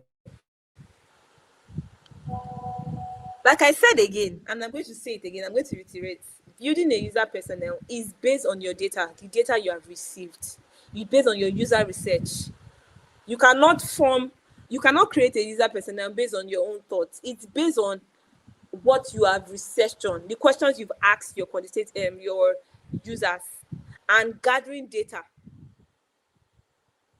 from them and categorizing them. There's a thing that we're going to do, like I said, it's not in this class. So I think it's next class or next week, basically, so that you understand better how to actually create a user personnels. So please and please, there's quiz. Oh.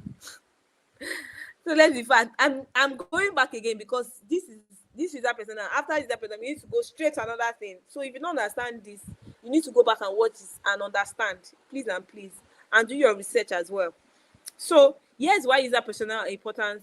They help you design with empathy, not just aesthetics. So because you already know your goals, your user goals, you're able to summarize your user frustrations.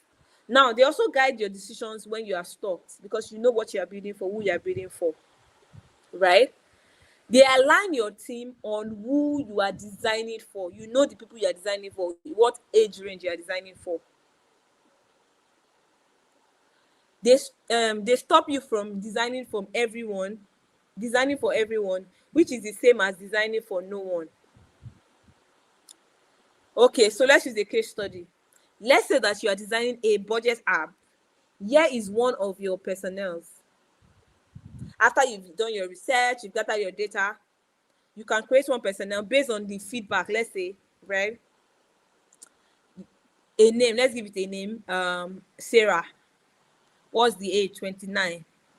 What's the job? Let's say this person is a freelancer graphic designer. What's the goal? Sarah wants to be able to track irregular income and save for travel. Okay, someone is asking for a link. Someone said no need for quiz. Okay, let me just share a link. We'll share a link for the Fig Jam so that you can understand. Please, nobody should edit anything on this Fig Jam. Very, very important. Very, very important. Nobody should.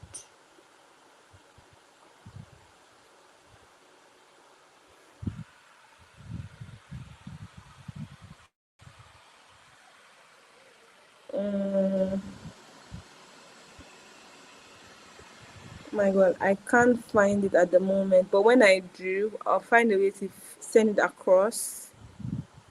Because of our time, let's just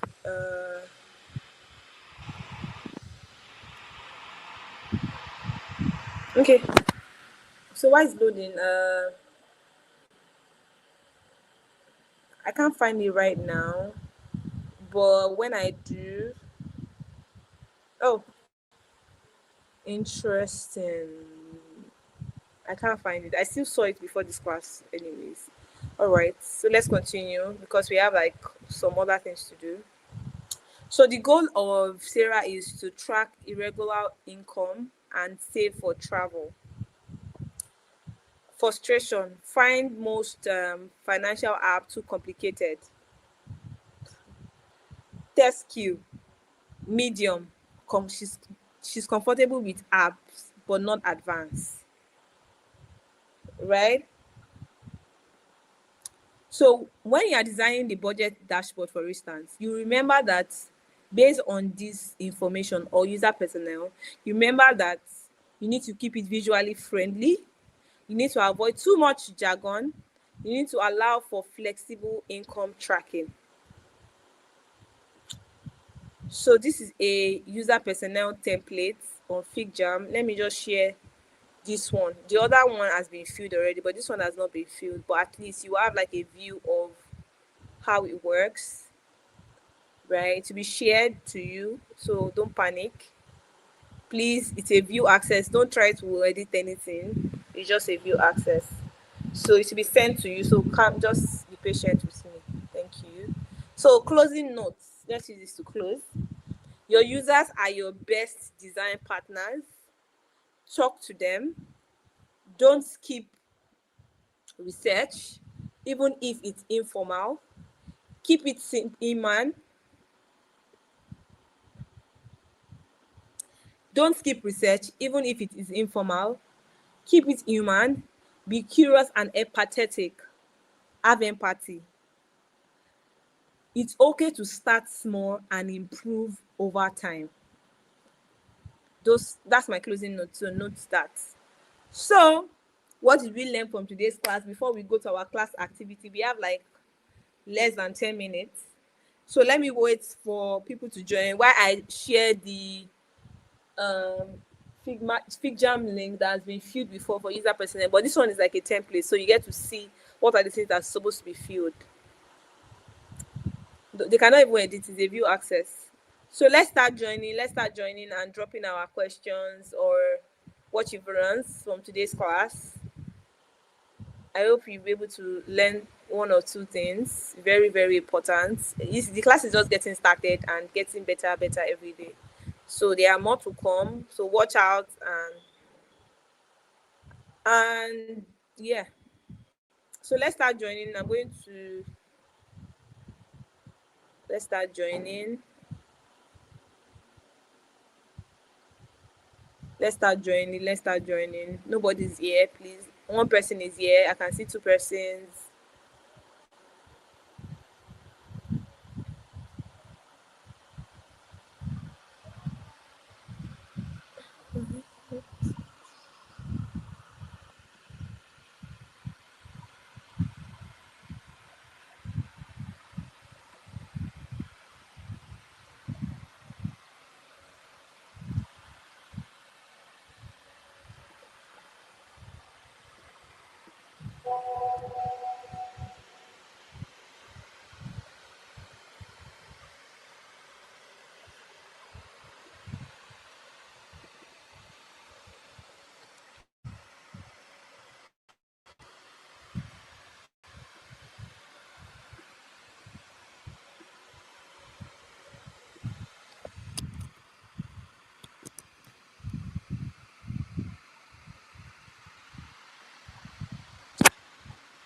Okay, I'm starting in the next 1 minute.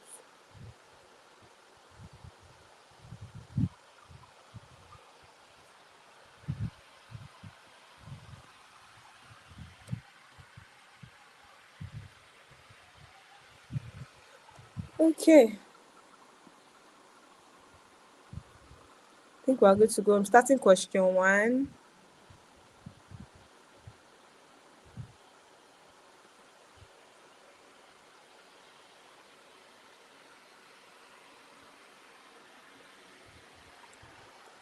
Who is this person that is saying quiz again? You need to test your knowledge. And also the quiz also help you remember some things. Okay, so I'm starting now. Yeah, well done everyone that has joined.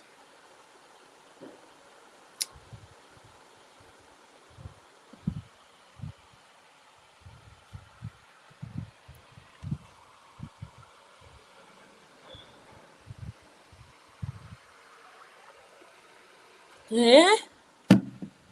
Me, I thought that design user research goal is to design the most beautiful interface. Wow, we didn't even talk about interface. No wahala. Okay. I hope we've seen the answer. The main goal of user research is to understand user needs, their behaviors, and their pain points. Let that stick. The main goal of user research is to understand user needs, behavior, and their pain points. So which of the following is a qualitative research method? Qualitative. Quality. Oh, some people are still picking. Oh my God. Quality. Quality. Okay.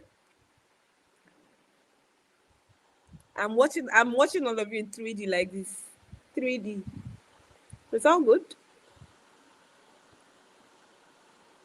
All those people that chose analysis and survey, you put it to go and watch this video again.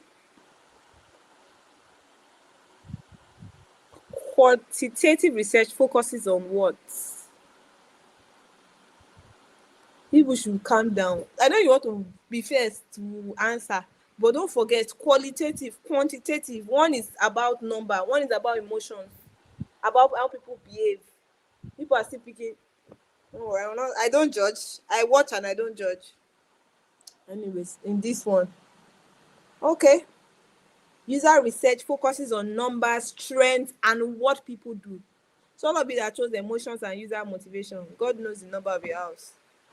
All right. So true or false, very simple. A user personnel should always be based on assumptions. People did not read this question very well.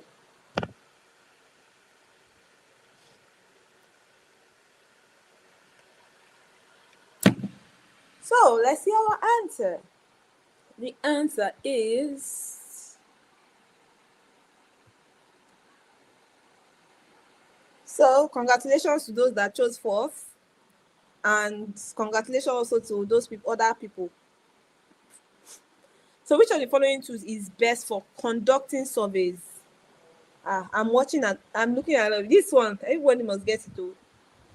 Like me, I thought you that Figma is used for conducting surveys. Oh my god, well done. Oh.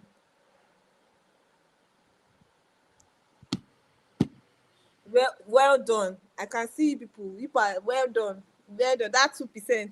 And people that chose Zoom. Me, I thought Zoom is for survey, questionnaire, survey. I still showed this Google form. Well done. I see you people. I see you people. In user interview, you should avoid what?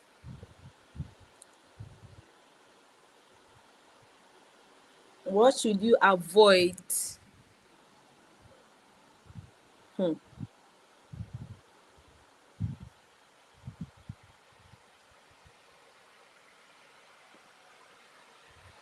A user personnel usually include the following: name and photo, favorite color, goals and frustration, behavioral patterns or behavioral patterns. Eh, you people are doing oh my god, I don't know what to say right now for this particular question. What should a user personnel include user personnel usually include the following, except which one? You should be reading questions very well before you answer. I know you're trying to, the timing. Okay, next question. What is the main difference between qualitative and quantitative research?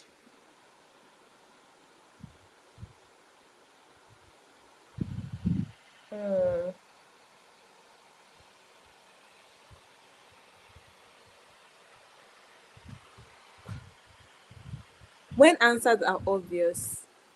Okay, thanks. We have 2 more to go.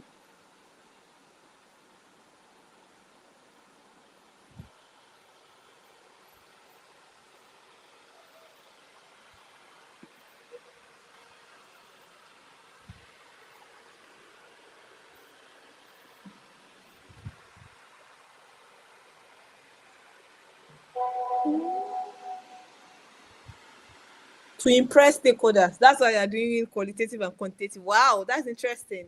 Wow. Okay.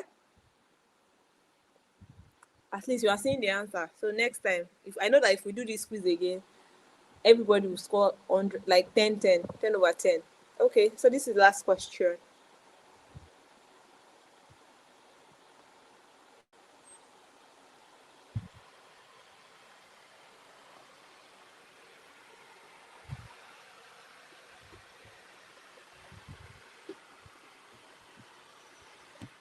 Okay, so let's review our answer.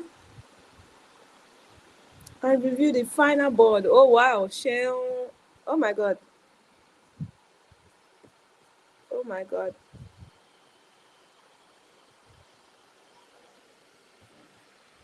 Anyways, congratulations to everybody. And it's a wrap. So if you have questions, I was able to answer. I think somebody reached out to me via my email and I was able to answer the person. Then you can also reach out to me via my LinkedIn. Yeah, I would definitely answer. I may not answer immediately, but I would definitely answer. So yeah. Sorry about that. I got all. Congratulations. Second prize. Nice. All right. I think that will be all for today. So if you have questions, so that I can take everybody's question, please send your questions to my mail. I would answer as soon as I can, or you send a message to me on LinkedIn. I will answer as soon as I can. So before we wrap up, what did you learn from today's class? What are you taking home? Oh, so I'm going to read. We have like 4 minutes to go. So what did you learn from today's class? That's my very, very important. Don't miss the next quiz. Sorry about that. Sorry that you're unable to join. My name is Folashade Adiola Digbite on LinkedIn.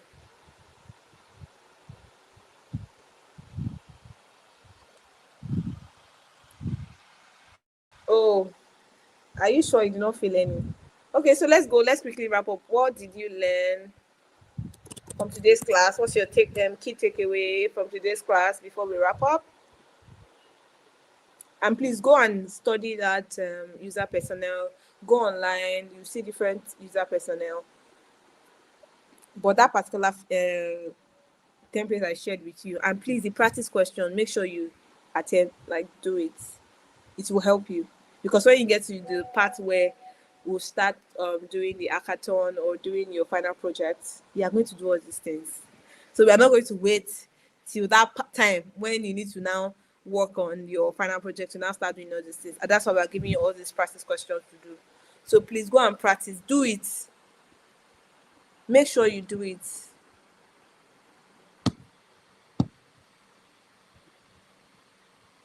Okay, let me quickly read what people are saying. Okay. Let's just continue like this. Research is very important before designing a product. Yes, on point. Research is key. Very less about user personnel, the method of research and the likes, types of research and difference between types of research.